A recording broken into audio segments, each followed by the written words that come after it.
নারদ কি দেখলো জানেন মা? রাস্তা দিয়ে পেরিয়ে যাচ্ছে নারায়ণ নারায়ণ করে, হঠাৎ দেখছে একটা পুরুষ মানুষ বাবা রাস্তা দিয়ে পেরিয়ে যাচ্ছে। একটা পুরুষ মানুষ রাস্তা দিয়ে পেরিয়ে যাচ্ছে, কাঁধে একটা সুন্দরী মহিলা বসে আছে। ভাবুন, এরকম দৃশ্য কিন্তু কোনোদিনও দেখিনি নারদ।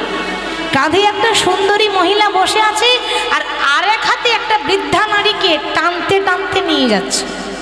ওমা নারদ তো দেখি অবাক। দেখা মাত্র নারদের চোখ যেন কপালে উঠে গেল।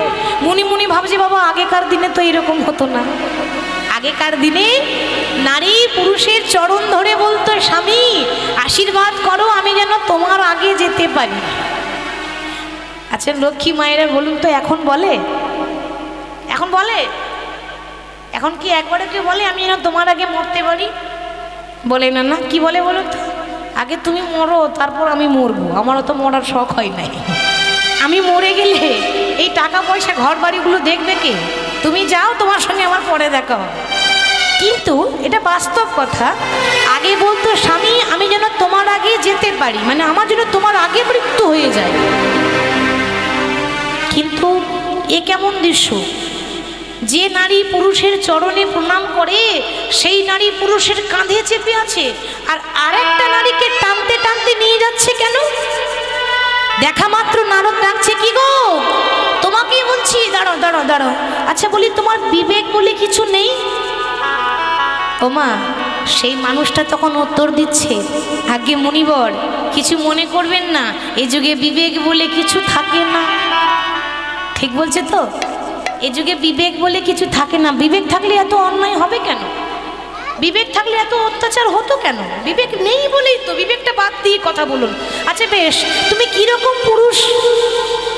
যে মানুষটা চলতে পারে, দৌড়াতে পারে, গায়ে বল আছে, ক্ষমতা আছে, তাকে কাঁধে চাপিয়েছো। আর যে মানুষটা চলতে পারে না, বয়স হয়ে গেছে, তাকে টানতে টানতে নিয়ে যাচ্ছ, কে তুমি? সে তখন উত্তর দিচ্ছে, মুনিবর আপনি আমার খেলা দেখলেন কোথায়? এই তো খেলা শুরু করেছি, আপনি তো আমাকে চেনেন না। আমি পরিচয়টা দিই। আপনি যাকে দেখতে এসেছেন আমি সেই, আমি হলাম ঘোর কলি। এখন কলি এসেছে, ঘোর কলি আসেনি। কলিযুগে একটা সূর্য ওঠে, শাস্ত্র বলছে ঘোর কলিতে 12টা সূর্য একসঙ্গে উঠবে। ভাবুন মা, একটা সূর্যের তাপ আমরা সহ্য করতে পারি না, পারি কি? তাহলে 12টা সূর্য উঠলে আমরা কি করে বাঁচবো? ঘোর কলি যখন হবে তখন এই দৃশ্যটাই ঘটবে যেটা এখন আপনারা দেখলেন। আচ্ছা তা নয় হলো, তুমি যে নারীটাকে কাঁধে চাপিয়ে নিয়ে যাচ্ছ সেই নারীকে চিনতে পারলেন না? ওটা আমার সুন্দরী স্ত্রী, দেখতে সুন্দরী তো তাই মাটিতে পা রাখতে দিই না। আচ্ছা তা নয় হলো, কিন্তু যে বৃদ্ধা নারীকে টানতে টানতে নিয়ে যাচ্ছ সে কে? ওটা তো আরো সহজ, তাই না মা? তিনি কে হতে পারে বলুন তো? এটা যদি স্ত্রী হয় তিনি হলেন আমার গর্ভধারিণী মা। মায়ের গর্ভে একটা সন্তানের 10 মাস 10 দিন জায়গা হয়, কিন্তু কিছু কিছু সন্তান আছে, সবার কথা বলিনি আমি, বলছি না যে সব ছেলেরা খারাপ হয়। এখনো এমন সন্তান আছে মা বাবাকে শ্রদ্ধা করে ভালোবাসে, কিন্তু এমন একটা সন্তান, হাজারের মধ্যে 2-1টা এমন ছেলে আছে যার 4তলা বিল্ডিংয়ে মায়ের থাকার একটু জায়গা হয় না। মানে 1 ঘড়া দুধ 7 ঘড়ায় ভরে যায়, কিন্তু 7 ঘড়া দুধ একটা ঘড়ায় ভরছে না। মা বড় কষ্ট করে সন্তানদের মানুষ করে, কিন্তু সন্তানরা মায়ের মুখে 1 মুঠো ভাত পর্যন্ত তুলে দিতে পারে না। কথায় আছে না, ছোটবেলায় মা কাঁদে ছেলে ভাত খাই না বলে, আর বড়বেলায় মা কাঁদে ছেলে ভাত দেয় না বলে। এইটাই কলিযুগ বাবা। এখনো অনেক খেলা বাকি আছে গো। এই যে দেখছেন খেলা, এই কোনো এমন কিছু খেলা নয়। এরপরে আরো অন্যায় হবে, এরপরে আরো অত্যাচার হবে। তাহলে পথ কি? তাহলে উপায় কি? উপায় কি কিছু নেই? উপায় কোনো কিছু নেই, একটাই উপায়। এই অন্ধকার কলিযুগে, পাপের কলিযুগে আপনাকে শুধু একবার হরি বল বলে ডাকতে হবে। প্রথমে জিজ্ঞাসা করে নি, অবশ্যই যদি জানবেন আমাদের বীরভূম জেলার সবথেকে একটা বড় মেলা, বিখ্যাত মেলা আছে, জয়দেবের মেলা। গেছেন তো মা? নাম তো শুনেছেন জয়দেবের মেলা? তো হ্যাঁ, দেশ বিদেশ থেকে ভক্তরা আসে, কেউ আবার দূর দূরান্ত থেকে নামও শুনে থাকবেন। তো যেটা জয়দেব মেলা বলছি, যেটা জয়দেব ধাম বলছি, ওটা জয়দেবের মেলা ছিল না, ওটা জয়দেব ধাম ছিল না, জায়গাটার নাম ছিল কেন্দুবিল্ল গ্রাম, পরে হয়েছে জয়দেব ধাম। তাহলে কি করে জয়দেব ধাম হলো, কি করে, কেনই বা মেলা বসে, কার জন্য এই জয়দেব ধামের এত নাম, সেটাই জানবো। কেন্দুবিল্ল গ্রাম থেকে জয়দেব ধাম কি করে হয়ে গেল সেটাই জানবো। আমাদের আজকের বিষয়বস্তু ভক্ত জয়দেব পদ্মাবতীর কথা। সবাই আশীর্বাদ করবেন, কিঞ্চিত কিঞ্চিত পদধূলা এই অধমার মস্তকে দিয়ে আশীর্বাদ করবেন, যেন কিছু বলতে পারি বা না পারি, যেন দুটো কৃষ্ণ কথা হরি কথা বলতে পারি। তো বিষয়ে যাওয়ার আগে, মানে লীলায় যাওয়ার আগে একটুখানি গৌর কথা বলতে হয়। কেন কেন জানেন? ওই সূর্যের থেকে যেমন সূর্যের আলোটাকে আলাদা করা যায় না, সূর্যের তাপ আলাদা করা যায় না, চাঁদ থেকে যেমন চাঁদের আলো বাদ দেওয়া যায় না, চিনি থেকে যেমন তার মিষ্টিটাকে আলাদা করা যায় না, সেরকম লীলার থেকে গৌরকেও আলাদা করা যায় না। আমরা সবাই বলি না, ওরে নিতাই বিনে ভাই গৌর নাহি পায়, গৌর বিনে ভাই রাধা কৃষ্ণ নাহি পায়। আগে গৌর নিতাই, তবে তো রাধা কৃষ্ণ বাবু। ওময় গৌর নিতাই তো রাধা কৃষ্ণকে এনেছিলেন, আগে তাদের কথাটা জানতে হবে। সে ব্রজের বাঁকা কৃষ্ণই তো হয়েছে কলিযুগে নদীয়ার নিমায় গৌর হয়েছে। তা আজকে নবদ্বীপে গৌর হরি আমার ভক্তগণকে সঙ্গে করে নিয়ে, সাউন্ডটা যেমন ছিল তেমন করুন, আবার প্লেন হয়ে গেল। জয় নিতাই, জয় গৌর, থাক, আর কিছু করবেন না আপনি। শ্রীধাম নবদ্বীপের মাটিতে পতিত পাবন গৌরাঙ্গ সুন্দর ধুলাই গড়াগড়ি দিয়ে নাম করছে। আচ্ছা কেন মা? আপনাদের মনে হয়তো প্রশ্ন জাগবে যে মা গো, ভগবানের তো কিছু অভাব নেই, তাহলে কেন ভগবান হয়ে গড়াগড়ি দিল কেন? একটাই কারণ, কি জানেন? আপনাদের মতো ভক্তের চরণ ধুলো অঙ্গে মাখবো বলে, ভক্তের পায়ের ধুলো গায়ে মাখবো বলে ভগবান হয়ে ধুলায় গড়াগড়ি দিচ্ছে। নিয়ম আছে, কীর্তনের শেষে কোনো ভক্ত যদি এই জায়গাটাতে গড়াগড়ি দিয়ে বাড়ি যেতে পারে, ওমা তার ত্রিতাপ জ্বালা দূরীভূত হয়ে যায়। মনের মধ্যে যে ত্রিতাপ জ্বালা আছে, সে ত্রিতাপ জ্বালা আমাদের দূরীভূত হয়ে যায়। ভাবুন, আমরা মানুষ হয়ে ধুলোয় বসতে পারি না, ধুলোয় গড়াগড়ি দিতে পারি না, তিনি ভগবান হয়ে গড়াগড়ি দিলেন। টাকা থাকলে দামি দামি চেয়ারে বসা যায় মা, পয়সা থাকলে দামি দামি গদিতে বসা যায়, কিন্তু ভক্তের আসন যা পয়সা দিয়েও বাজারে পাওয়া যায় না। এই যে আপনারা বসেছেন না, এটা পরীক্ষিতের আসন। রাজা পরীক্ষিত এই আসনে বসেছিল, শ্রোতার আসনে, 7 দিন ভাগবত শুনেছিল। বাবা, বহু ভাগ্যের জোরে এমন আসন পাওয়া যায়, বহু ভাগ্যের জোরে হরিকথা কৃষ্ণ কথা শোনার সৌভাগ্য পাওয়া যায়। আজকে ভগবান অর্থাৎ গৌর হরি একটা কথাই শুধু প্রচার করছেন, ভক্ত মোর তোমরা হরি নাম করো, নাম ছাড়া যে গতি নাই, গতি নাই, গতি নাই। ওমা একবার নয় 3 বার বলছে গতি নাই। কেন? এই যে কলিযুগ আমরা বাস করছি, এই কলিযুগটা ভালো না খারাপ মা? কি মনে হয় আপনাদের? কলি ভালো না খারাপ? কি বাবা, কলি ভালো না খারাপ? খারাপ। বেশ, বাবা বলবে মা গো, এত অন্যায় হচ্ছে, এত অত্যাচার হচ্ছে, এরপর তুমি কলি ভালো বলছো কি করে? কি গো, তাই তো? কলিযুগ হচ্ছে খারাপ, কলিযুগ হচ্ছে পাপের যুগ। কিন্তু তবুও কিন্তু যারা পণ্ডিত তারা কলম দিয়ে গেলেন যে এত অন্যায় হয়, এত অত্যাচার হয়, তবু কলিযুগটাই ভালো। কেন? আমার কথা নয়, পণ্ডিতরা মহাজনরা কলম দিলেন কলিযুগটা ভালো। কেন না, কোনো যুগে যেটা ছিল না কলিযুগে সেইটা আছে, মধুমাখা হরিনাম। সত্য যুগে, ত্রেতা যুগে, দাপর যুগে ভগবানের কৃপা পেতে গেলে বছরের পর বছর সংসার ছেড়ে ধ্যানে বসতে হতো, তপস্যা করতে হতো। আমরা কলিযুগের মানুষ, আমাদের তপস্যা করার সময় আছে মা? এত সময় নেই। তাই ভগবান ভাবলেন যে কলিযুগের মানুষ অন্নগত প্রাণ, পেটের জন্য মানুষ সারাদিন কর্ম করে, তাদের হাতে সময় নেই যে তারা তপস্যা করবে। তাই আমাদের জন্য সঠিক পথটাকে বের করে দিলেন। সেটা হচ্ছে তোমাদের কিছু করতে হবে না, একবার শুধু দুটি বাহু তুলে হরি বল বললেই কৃপা হয়ে যাবে। এই কলি পাপের যুগ কি করে জানলাম জানেন? আমরা কি করে বা জানলাম? একবার নারদ মুনি ভগবানকে প্রশ্ন করছেন, নারায়ণকে। নারদ নারায়ণকে প্রশ্ন করছেন, প্রভু অনেক দিন হয়ে গেল, তোমায় একটা প্রশ্ন করব ভাবছি, কিন্তু বলার সুযোগ আমি পাই না। আচ্ছা নারদ বলো, কি তোমার প্রশ্ন? দেখো প্রভু, আমি তো দেবর্ষি নারদ, কিন্তু আমি এত এত কথা জানি, কিন্তু একটা প্রশ্নের উত্তর খুঁজে পাচ্ছি না। যে এই যে দাপর যুগটা শেষ হলো, কলিযুগ এসেছে আগত, আমি জানতে চাই প্রভু যে এই কলিযুগের মানুষগুলো কেমন হবে, মানুষগুলোর গুণ কেমন হবে, মানুষের স্বভাব কেমন হবে, আমি জানতে চাই যে কলিযুগের প্রত্যেকটা মানুষ কেমন হবে।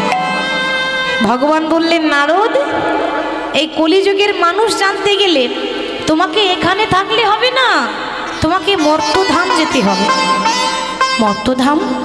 কিন্তু প্রভু মর্তধামে তো মানুষ মরতে যায়। ওমা মর্তধাম কোনটা গো? এই যে আমরা আছি না, এই পৃথিবীর মাটি, এটার আরেক নাম হলো মর্তধাম। এখানে মানুষ আসে মরতে মরতে, একেবারে মরা নয়, তিলে তিলে কর্মের ফল ভোগ করছি, এটাকেই বলে মর্তধাম। তো দেখো নারদ, আমার মনে হয় বলার থেকে নিজের চোখে দেখে আসাটা বেশি ভালো হবে, কি গো তাই না? একটা বলা শোনা কথা আর একটা চোখে দেখা অনেকটা ডিফারেন্স আছে। তুমি যাও মর্তধাম থেকে ঘুরে এসো, তুমি নিজেই বুঝতে পারবে কলিযুগের মানুষগুলো কেমন হবে। নারদ মুনি যাচ্ছে, হাতে রয়েছে বীণা যন্ত্র। আচ্ছা নারদের বাহন কি মা? নারদের বাহন ওই দেখেছেন, বলছে নারদের বাহন ইঁদুর। সর্বনাশ, নারদের বাহন ইঁদুর? আমার মায়েরা জানে নারদের বাহন ঢেকি। বাহ, লক্ষ্মী মা আমার, ঢেকির উপরে চেপেছে, ওটা নারদের বাহন। দি ঢেকির উপরে চেপে হাতে বীণা রয়েছে, সবসময় তো নারায়ণ নারায়ণ করে, দি বীণাটি নিয়ে ওই স্বর্গ থেকে মর্তধাম নেমে আসছে। কেমন ভাবে? কে তুমি আমার কাছে আছো প্রভু, তবু জানি না আছো কোন খাম। ও কে তুমি আমার কাছে আছো, তবু জানি না আছো কোনখানে। ও কে তুমি প্রভু কাছে আছো, তবু জানি না আছো কোনখানে। কে তুমি আমার কাছে আছো, তবু জানি না আছো কোনখানে। বলছে প্রভু তুমি আমার কাছে আছো, কিন্তু তোমাকে দেখতে পাচ্ছি না। আচ্ছা মায়েরা, ভগবানকে আমরা দেখতে পাই? পাই বাবা? তাহলে ভগবান আছে কোথায়? গয়া কাশী মথুরা বৃন্দাবনে আছে? গয়া কাশী মথুরা বৃন্দাবনে ভগবান আছে বাবা? নেই, ওখানে পাবেন না। আপনি বাইরে খুঁজলে পাবেন কোথায়? ভগবান আছে আমাদের অন্তরে, ঠিক তো? আমাদের হৃদয়ে ভগবান বসে আছে। তবে যদি বলেন সাক্ষাৎ ভগবানকে দেখব, দেখতে পাবেন না। কেন? ভগবানকে দেখতে গেলে ওমা হাজার হাজার হ্যালোজিন জেলে দিলেও দেখতে পাবেন না। আর ভগবানকে দেখতে গেলে হাজার হাজার টিউবলাইটে জেলে দিলেও দেখা যায় না। সবার মধ্যে একটা নয়ন আছে, সেটা হলো জ্ঞানের নয়ন, ঠিক তো বাবা? এই জ্ঞানের নয়ন যতক্ষণ না খুলবে আমরা প্রভুকে দেখতে পাবো না। যে কথা বলো আমি তাই শুনে যাই, তুমি যে কথা বলো তাই শুনে যাই। প্রভু জানি না তবু তার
বলবার কে যদি তিনি না বলান? ঠিক তো বাবা? মনে রাখবেন, গাড়ি আপনার হতে পারে কিন্তু গাড়ির ড্রাইভার কিন্তু আপনি নন। গাড়ি আপনার, ড্রাইভার আপনি নন। তাহলে গাড়ি চালাচ্ছে কে মা? গাড়ির ড্রাইভার কে গো? গাড়ি চালাই বংশীবদন, গাড়ি চালাই বংশীবদন মানে আমাদের ভগবান। হাতটা ধরে আমাকে চালা, অন্ধকারে তুমি প্রদীপ জ্বালা। হাতটা ধরে আমাকে চালা, অন্ধকারে প্রদীপ জ্বালা। চোখের দেখা দেখিনি কভু, চোখের দেখা দেখিনি কভু।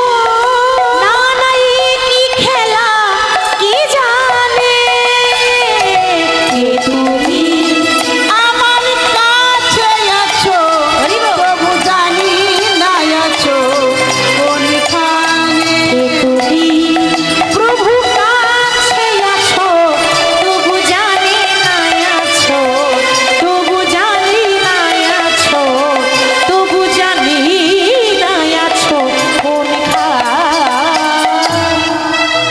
নারায়ণ নারায়ণ নারায়ণ।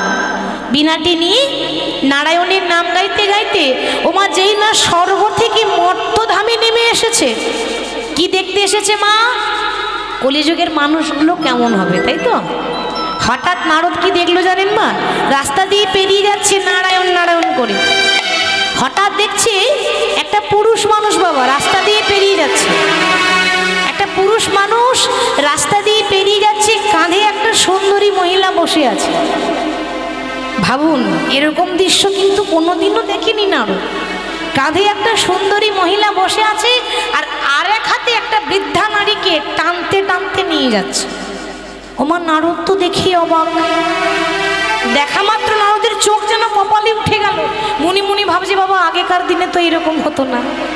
আগেকার দিনে নারী পুরুষের চরণ ধরে বলতো, স্বামী আশীর্বাদ করো আমি যেন তোমার আগে যেতে পারি। আচ্ছা লক্ষ্মী মায়েরা বলুন তো এখন বলে? এখন বলে? এখন কি একবারে কেউ বলে আমি যেন তোমার আগে মরতে পারি? বলে না না? কি বলে বলুন তো? আগে তুমি মরো তারপর আমি মরবো। আমারও তো মরার শখ হয় নাই।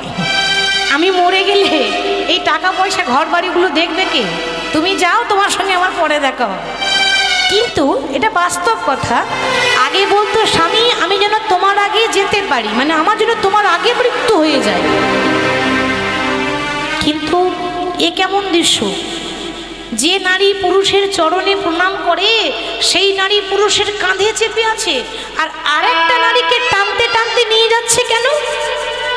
দেখা মাত্র নারদ ডাকছে, কি গো তোমাকেই বলছি, দাঁড়াও দাঁড়াও দাঁড়াও। আচ্ছা বলি তোমার বিবেক বলে কিছু নেই?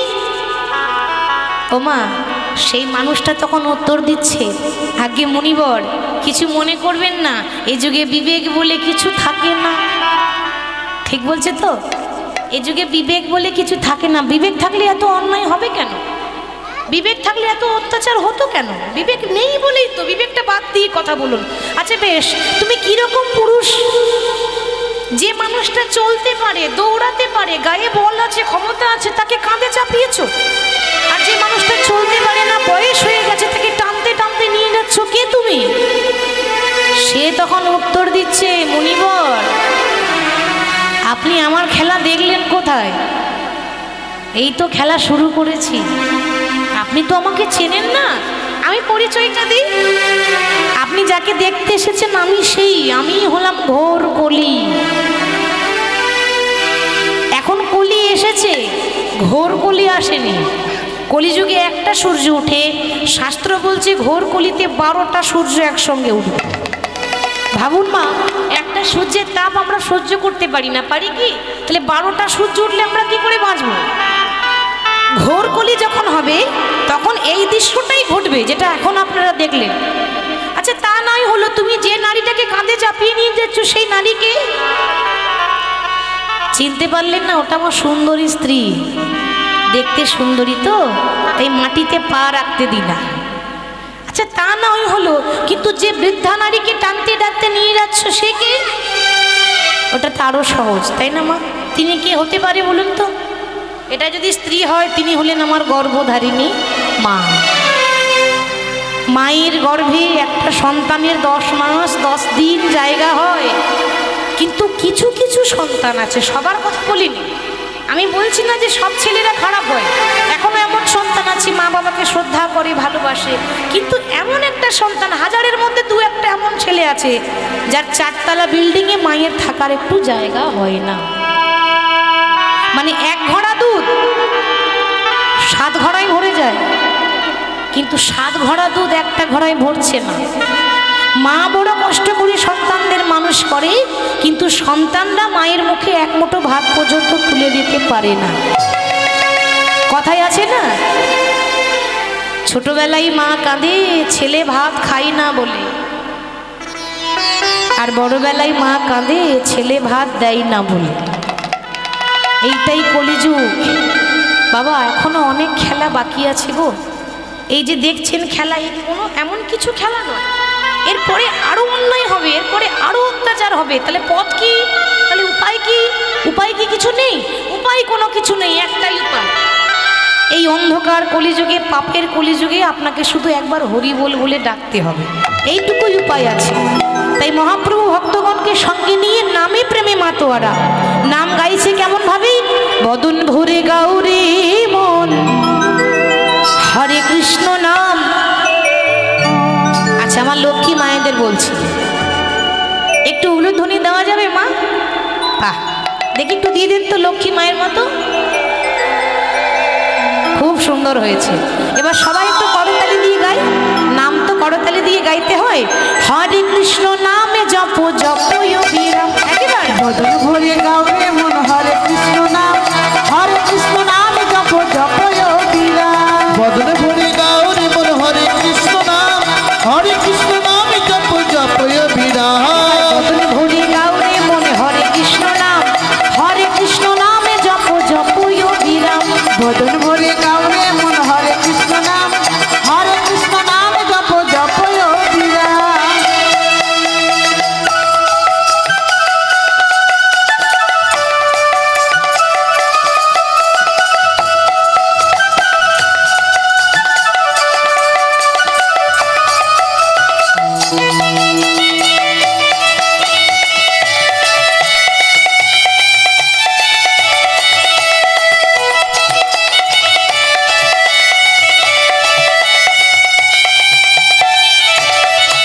তোমরা চলিতে চলিতে বলো রাধে কৃষ্ণ নাম, চলিতে চলিতে বলো রাধে কৃষ্ণ নাম, চলিতে চলিতে বলো রাধে কৃষ্ণ নাম। চলিতে চলিতে বলো রাধে কৃষ্ণ নাম, রাধে কৃষ্ণ নামে জপ জপ অবিরাম। রাধে কৃষ্ণ নামে জপ জপ বিরাম। আর রাধে কৃষ্ণ নামে জপ জপ অবিরাম। রাধে কৃষ্ণ নাম জপ জপ বিরাম। বদন ভরে গাউরে মনে হরে কৃষ্ণ নাম, হরে কৃষ্ণ নামে জপ জপ অবিরাম। বদন ভরে গাওরে মন হরে কৃষ্ণ নাম, হরে কৃষ্ণ নামে জপ জপ বিরাম। বদন ভরে গাওরে মন হরে কৃষ্ণ নাম, হরে কৃষ্ণ নামে জপ জপ বিরাম।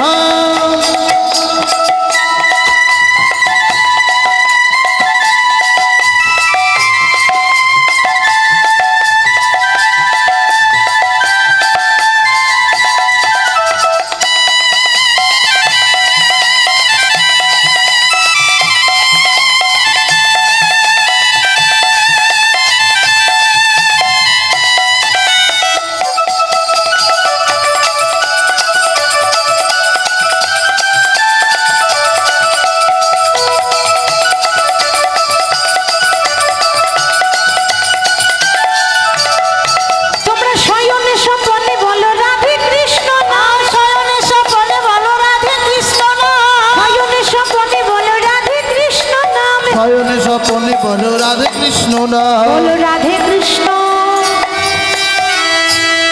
আমরা কলিযুগের মানুষ তো, সব জায়গায় একই কেস। বলবেন কেন? কলিযুগের মানুষের এই করতালিগুলো হয়ে গেছে প্লাস্টিকের করতালি, সাউন্ড হয় না। কি গো মা, ঠিক বলছি তো? ভুল বলিনি তো? এই দেখুন করতালি দিচ্ছি অনেকে, কি করে দিচ্ছি বলুন তো?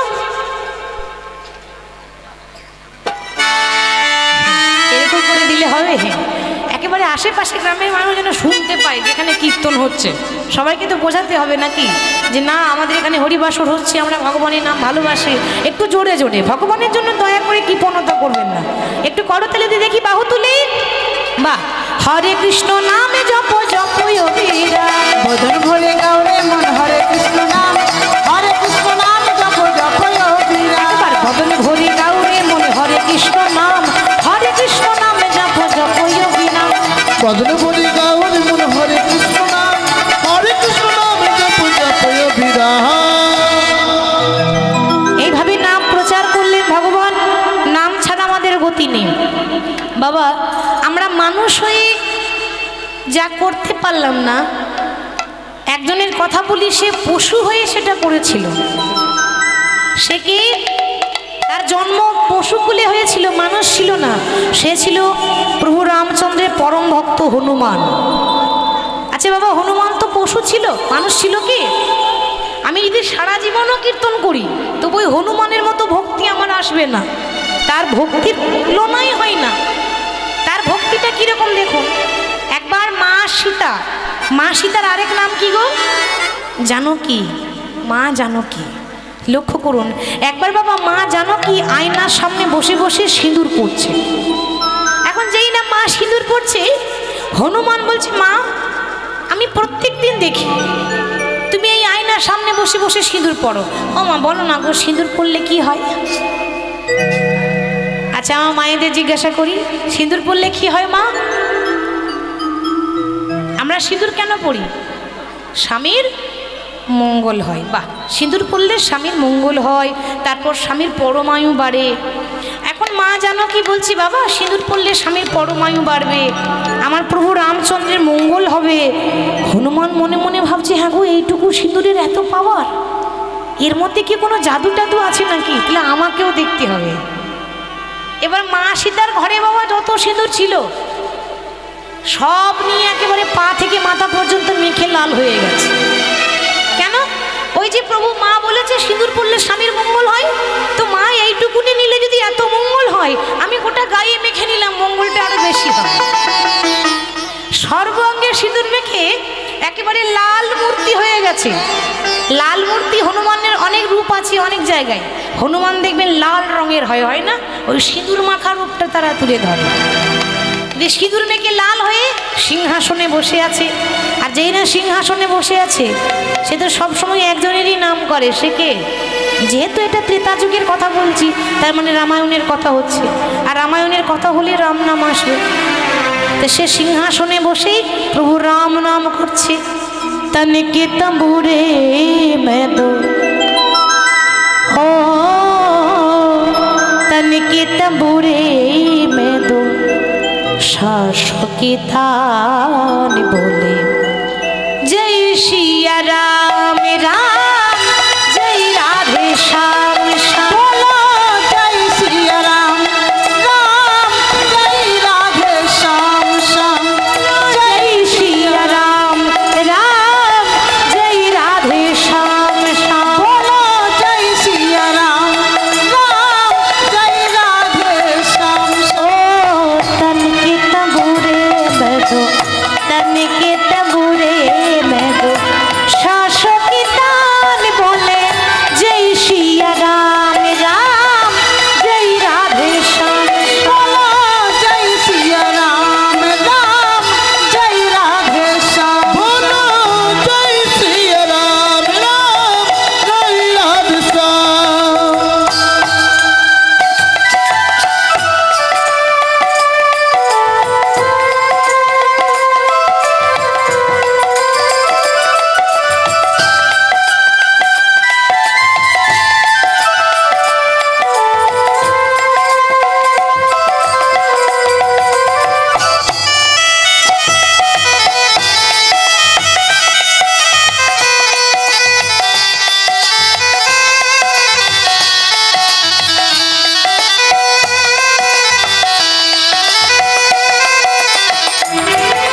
लगन लगी रे राधा जी से जगी रे जगमग ज्योति, जगी रे जगमग ज्योति।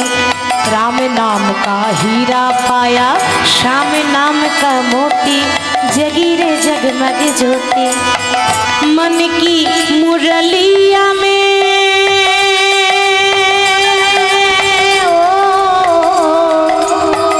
मन की मुरलिया में मन की मुरलिया में सूर्य का श्रृंगार बोले जय राधे श्याम श्याम जय श्री राम बोले जय राधे श्याम श्याम जय सिया राम राम। बोलो जय श्री राम राम जय राधे श्याम बोलो जय सिया राम राम जय राधे श्याम। बोलिए श्रीपति रामचंद्र की जय। जय जय श्रीपति रामचंद्र की जय। जय जय श्रीपति रामचंद्र की।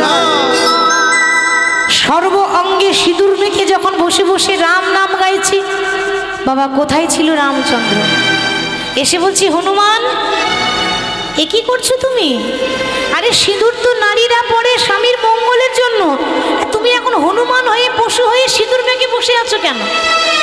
প্রভু আসলে কি জানো তো, মা আমায় বললো সিঁদুর পরলে নাকি তোমার মঙ্গল হবে। আমি মনে মনে ভাবলাম যে ওইটুকুনি সিঁদুর নিলে যদি এত মঙ্গল হয় তা আমি কোনটা গায়ে মেখে নিয়েছি কেন জানো?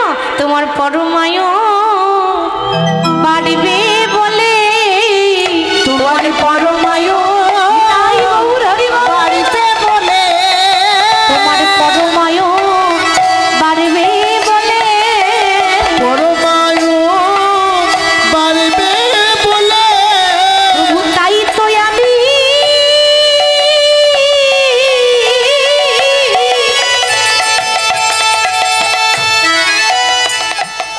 প্রভু তাই তো আমি সিঁদুর মেখেছি, তোমার পরমায়ু আরো বাড়বে বলে। ওগো তাইতে আমি সিঁদুর মেখেছি, তোমার পরমায়ু বাড়িতে বলে। হনুমানের কথা শুনে ও মা একটু লক্ষ্য করুন, মা সীতা এত খুশি হয়েছে না যে মা সীতার গলায় ছিল একটা দামি মুক্তার মালা। মা সীতা তো রানী ছিলেন, রাজরানী হয়েছেন, তো মায়ের গলায় একটা মুক্তার মালা ছিল। মা নিজের মালাটা খুলে নিয়ে সঙ্গে সঙ্গে হনুমানের গলায় পরিয়ে দিয়েছে। বাবা তোমার কথা শুনে আমার এত ভালো লেগেছে, তোমার ভক্তি দেখে খুশি হয়ে আজ থেকে আমার এই মালাটা আমি তোমায় দিলাম। ও মা সীতা হনুমানের গলায় যেই না মুক্তার মালা পরিয়ে দিল, একটা কথা আছে না, বানরে সপিলে মতি তার নাই মতিতে মতি। কি গো বাবা, একটা বানরের গলায় মুক্তার মালা দিলে সে যত্ন করবে মা? একটা বানরের গলায় যদি আপনি একটা দামি হীরের মালা মুক্তার মালা পরান, ও যত্ন করে রাখবে? রাখবে না। হনুমান কি করেছে, মালাটা ভালো করে দেখছে, ভালো করে দেখার পর মালার এক একটা মুক্তা দাঁতে করে কাটছে আর চিবিয়ে চিবিয়ে ফেলছে, দাঁতে করে কাটছে আর চিবিয়ে চিবিয়ে ফেলছে। লক্ষণ বলছে মা দেখলে তো, আর কাউকে পেলে না, আরে আমাকে দিলে আমি বরং একটু যত্ন করে রাখতাম। একটা বাঁদরে কি বুঝবে একটা মুক্তার দাম কত? হনুমান তখন বলছে লক্ষণ তুমি আমার বাইরেরটাই দেখলে গো, তুমি আমার ভেতরটা তো দেখলে না। এ জগতে মানুষ বাইরেরটা দেখেই বিচার করে, মন অন্তর কয়জন দেখে। আমি মালাটা ছিঁড়ে দিলাম, দাঁতে করে কাটলাম, কেন জানো? মালাটা তোমার কাছে লাখ টাকা দামি হতে পারে, এই মালাটা তোমার কাছে লাখ টাকার দাম হতে পারে, আমার কাছে 1 টাকারও দাম নাই। কেন?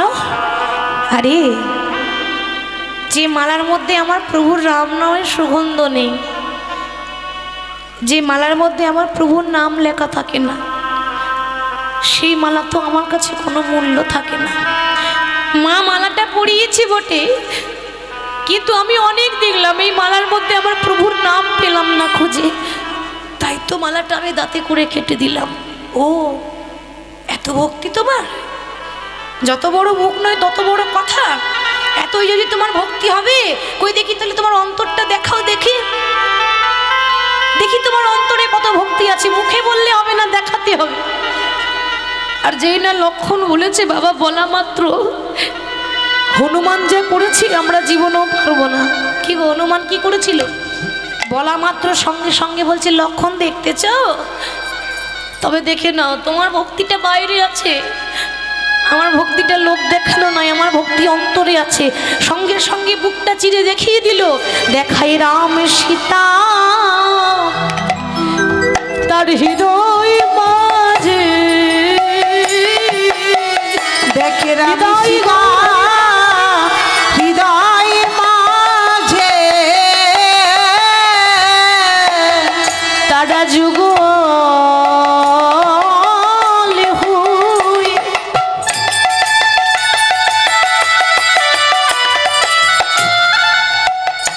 যুগল হয়ে দাঁড়াই আছে,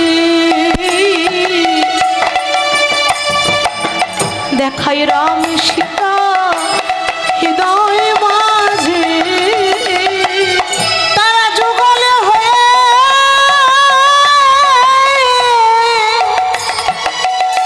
দাঁড়ায়ে আছে,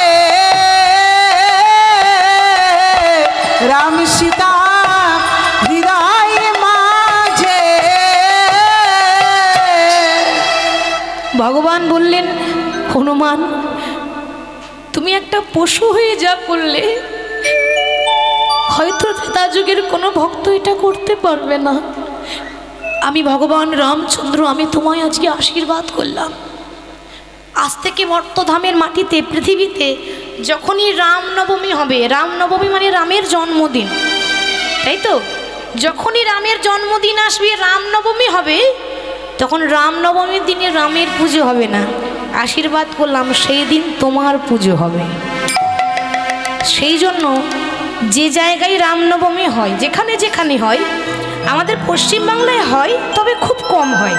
বেশিরভাগ হয় দেখবেন ঝাড়খণ্ড, উত্তরপ্রদেশ, মধ্যপ্রদেশ, এসব রাজ্যগুলোতে হয়। তারা খুব পালন করে রামনবমী, আর আমরা একটু জন্মাষ্টমী বেশি করি। কিন্তু দুজনেই তো এক, যেই রাম সেই কৃষ্ণ। তবে যেদিকে যেটা প্রচলিত, তো যেখানে রামনবমী হয় না বাবা, সেদিন রামের পুজো হবে না। সেদিন কিন্তু ওই যে সিঁদুর মাখা হনুমান, সেই লাল মূর্তি, ওই হনুমানের পুজো হয়।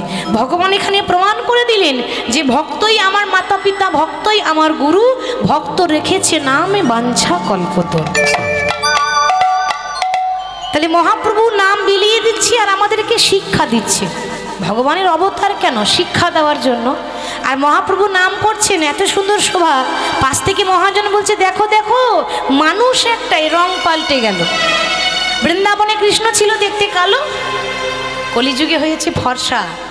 বৃন্দাবনে ছিল, নাম ছিল কৃষ্ণ, কলিযুগে নাম হয়েছে গৌর। আর খেলাটাও পাল্টে গেছে। কেন? বৃন্দাবনে কৃষ্ণের খেলা আলাদা ছিল। ওই বৃন্দাবনে খেলা ছিল মুরলী বাদন, বৃন্দাবনের খেলা ছিল মুরলী বাদন, বৃন্দাবনের খেলা ছিল মুরলী বাদন, বৃন্দাবনের খেলা ছিল মুরলী বাদন। আবার কলিযুগে খেলা হলো নাম সংকীর্তন, কলিযুগের খেলা হলো নাম সংকীর্তন, কলিযুগের খেলা হলো নাম সংকীর্তন, কলিযুগের খেলা হলো। বৃন্দাবনে খেলা ছিল মাঠে দৌড়া দৌড়ি, বৃন্দাবনের খেলা ছিল মাঠে দৌড়া দৌড়ি, বৃন্দাবনের খেলা ছিল মাঠে দৌড়া দৌড়ি, বৃন্দাবনের খেলা ছিল মাঠে দৌড়া আর দৌড়ি। ভগবান বৃন্দাবনে ওই যে বাঁশি বাজাতেন আর গরু চড়াতেন, মাঠে দৌড়ে দৌড়ে বেড়াতেন। কলিযুগে আর হয় ওটা? কলিযুগে যখন গৌর হলো, বলি কলিযুগে খেলা হলো ধোলাই গড়াগড়ি, উলুধ্বনি মাইরা হরি হরি। কলিযুগের খেলা হলো ধোলাই গড়াগড়ি, কলিযুগের খেলা হলো ধুলাই গড়াগড়ি, গড়াগড়ি যাই গড়াগড়ি যাই গো, গড়ি যাই গো, গড়াগড়ি যাই গো, প্রেমানন্দে বাহু তুলে গড়াগড়ি যাই গো, প্রেমানন্দে বাহু তুলে গড়াগড়ি যাই গো, প্রেমানন্দে বাহু তুলে গড়াগড়ি যাই গো। প্রেমানন্দে বাহু তুলে গড়াগড়ি যাই গো। কলিযুগে খেলা হলো ধুলাই গড়াগড়ি, কলিযুগের খেলা হলো ধুলাই গড়াগড়ি। মহাজন বলছেন, দেখো মহাপ্রভু নামে শুধু আমাদেরকে নয়, সবাইকে উদ্ধার করেছে। বড়ই অবতার রে ভাই, বড়ই অবতার, বড়ই অবতার, সে যে পতিতের বিলা বলো প্রেমের ভান্ডার, পতিতের পিলা বলো প্রেমের ভান্ডার, আহা যবনের নাচে গাই বলে হরি নাম, বলে হরি নাম। এই হেনই অবতারে দাস বঞ্চিত বলরাম, এহেন অবতারে দাস বঞ্চিত বলরাম।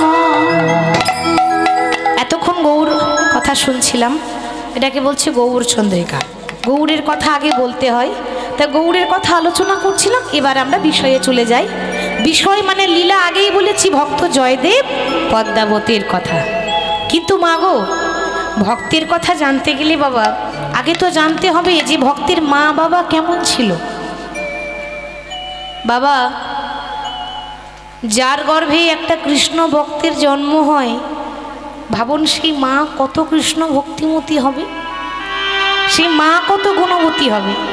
তাহলে এই জয়দেব গোস্বামীর তখন জন্ম হয়নি। তার বাবার নাম ছিল ভোজদেব গোস্বামী, মায়ের নাম ছিল বামা দেবী। বাড়ি হচ্ছে বীরভূম জেলার অজয় নদীর তীরে কেন্দুবিল্ল গ্রাম, সেখানে তারা থাকতো। এবার কিভাবে বাস করতো? একটা তালপাতার কুড়ে ঘরে।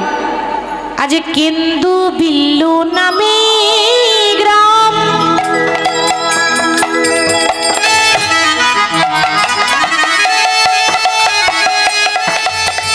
সেথায় অজয় নদীর তীরে কেন্দ্রবিল্ল নামে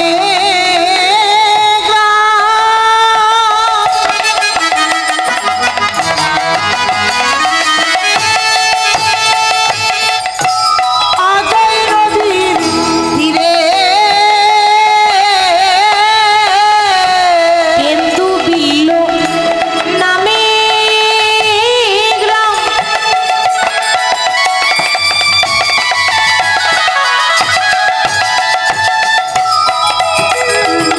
সেথায় অজয় নদী, অজয় নদী তীরে কেন্দুবিল্ল নামে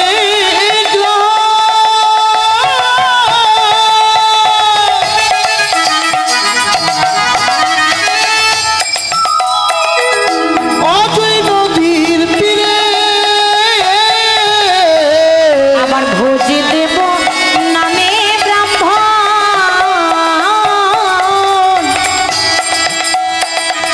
তথাই বাস করে করে ভোজি দেবী নামে ব্রাহ্মণ কথাই বাস করে।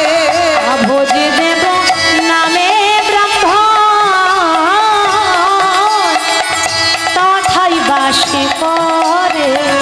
ভোজি দেব নামে ব্রাহ্মণ তথায় বাস করে। অতি নিষ্ঠা বান তিনি,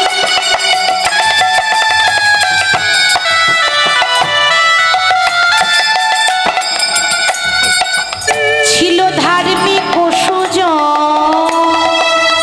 আরে অতি নিষ্ঠা বাণী তিনি ছিল ধার্মিক ও সুজন। আরে অতি নিষ্ঠা বান তিনি,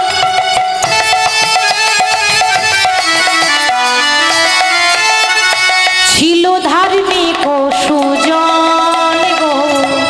অতি নিষ্ঠাবান তিনি, ধার্মিক ও সুজন। আহা বামা দেবী পত্নী তাহার করে গৌর ভজন গো। বাবা দেবীর পত্নী তাহা করে গৌর ভজন। আবার বামা দেবী পত্নী তাহার করে গৌর ভজন। বামা দেবী পত্নী তাহার করে গৌর ভজন। সদাই গৌর গৌর সে গৌর বলে, সদাই গৌর গৌর গৌর বলে। সদাই গৌর গৌর গৌর বলে। গৌর গৌর গৌর বলে। তাদের বুক ভেসে যায় নয়নের জলে, গৌর গৌর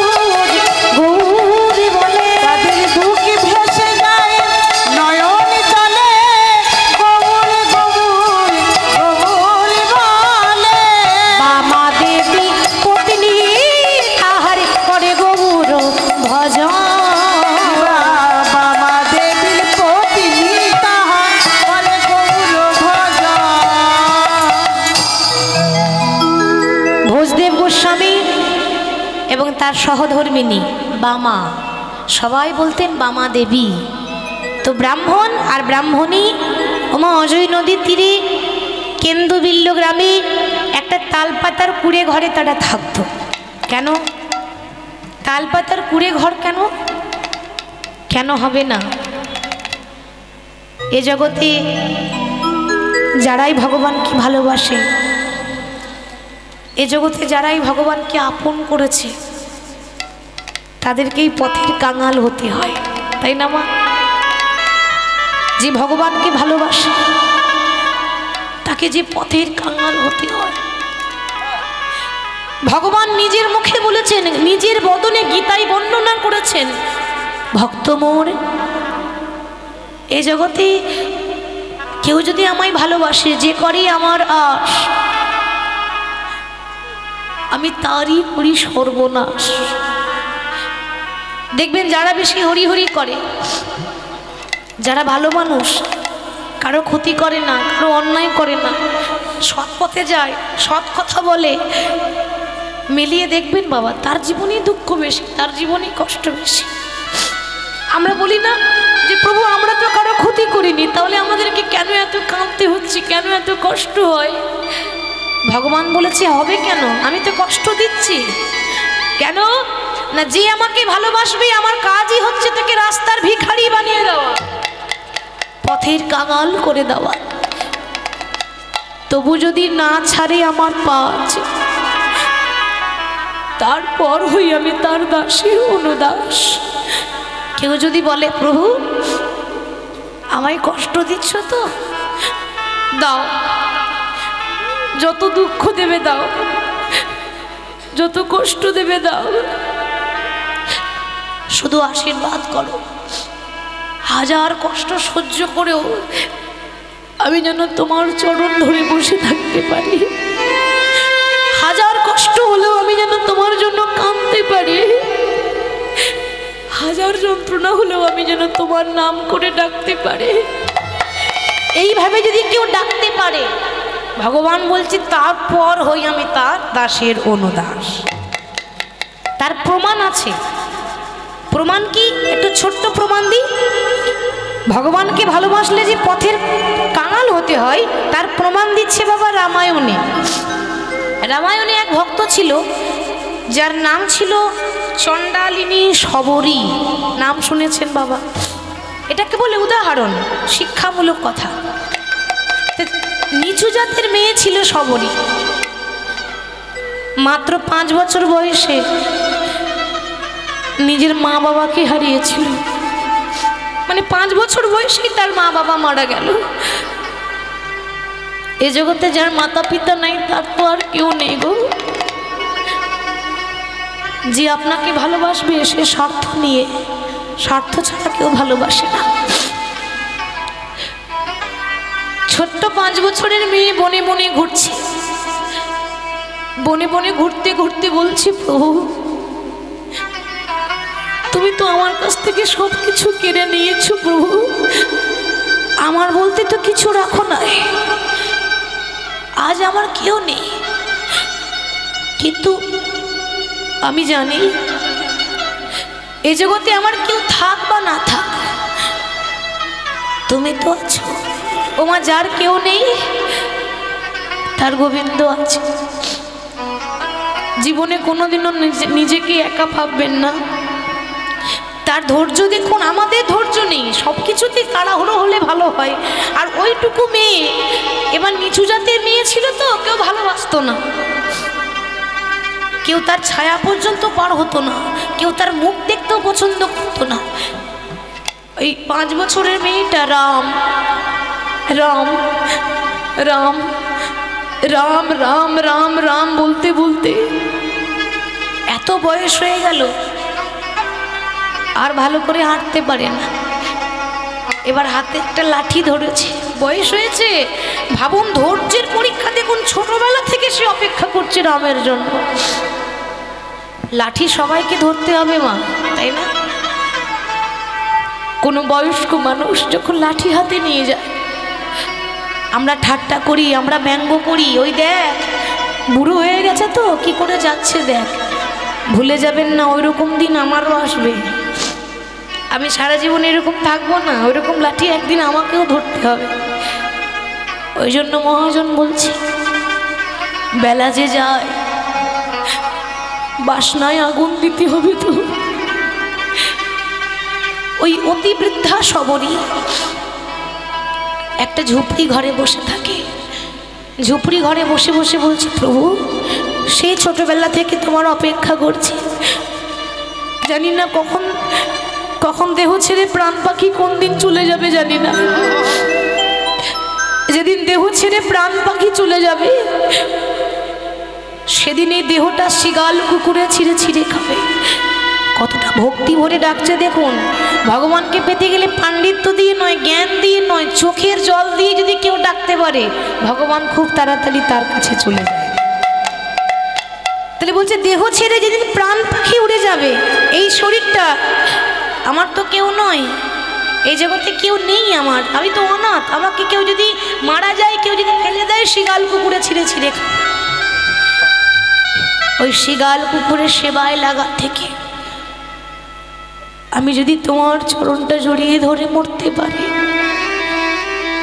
আমি যদি একবার তোমার বদন দর্শন করতে পারি, একবার যদি তোমায় দেখতে পাই, আমি মনে করবো আমার মানব জন্ম ধন্য হয়ে গেল।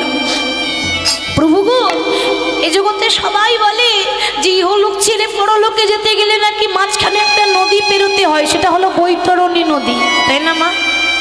যখন আমরা চলে যাব না, মারা যাবার পর এই বৈতরণী নদী সবাইকে পেরোতে হবে। তাহলে ওই নদীটা পার হয়ে যাওয়ার সময় আমি যদি যেতে না পারি, আমি যদি পার হতে না পারি, তুমি তো কাঙালের ঠাকুর, তুমি তো দয়াল হরি, সেদিন যেন আমার হাতটা ধরে তুমি নদীটা পার করে দিও দয়াময়। আমার জীবনে নদী তুমি নাইয়া গো,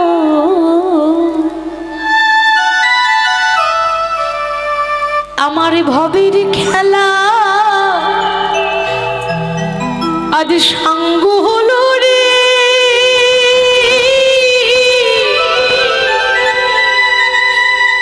সেদিন দিও পার করি আরে আমার জীবন নদীর নাইয়া, আমার জীবন নদীর নাইয়া রে,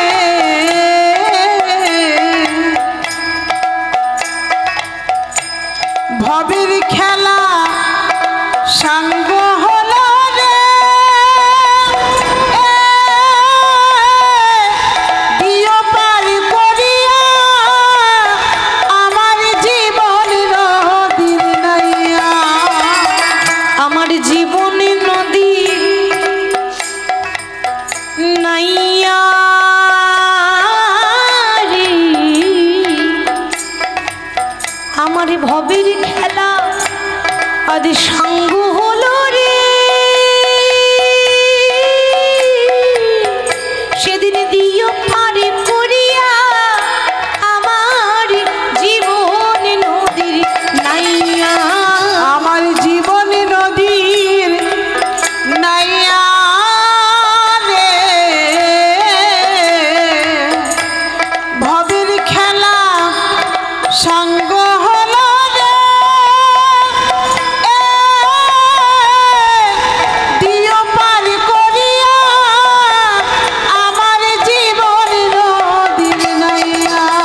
আমি কামনা বাসনার হাতে বেঁধেছিলাম বাসা, আমি কামনা বাসনার হাতে বেঁধেছিলাম বাসা। বাবা কথাটা কিন্তু খুব ভেতরের মানে আছে। বলছে প্রভু আমি এতদিন একটা বাসা বেঁধেছিলাম, পাখি যেমন বাসা বাঁধে, আমি একটা বাসা বেঁধেছিলাম, একটা হাট বসিয়েছিলাম, হাটটা হলো কামনা বাসনার হাট। এই কামনা বাসনার হাটে ওমা যতদিন দিতে পারবেন আপনাকে ভালোবাসবে, যখনই দেওয়াটা বন্ধ হয়ে যাবে কেউ ভালোবাসবে না। এইটাকে বলে কামনা বাসনার হাট। দিলেই ভালো, না দিলে আপনি ভালো নয়। ওই জন্য বলছে প্রভু আমি কামনা বাসনার হাটে বেঁধেছিলাম বাসা।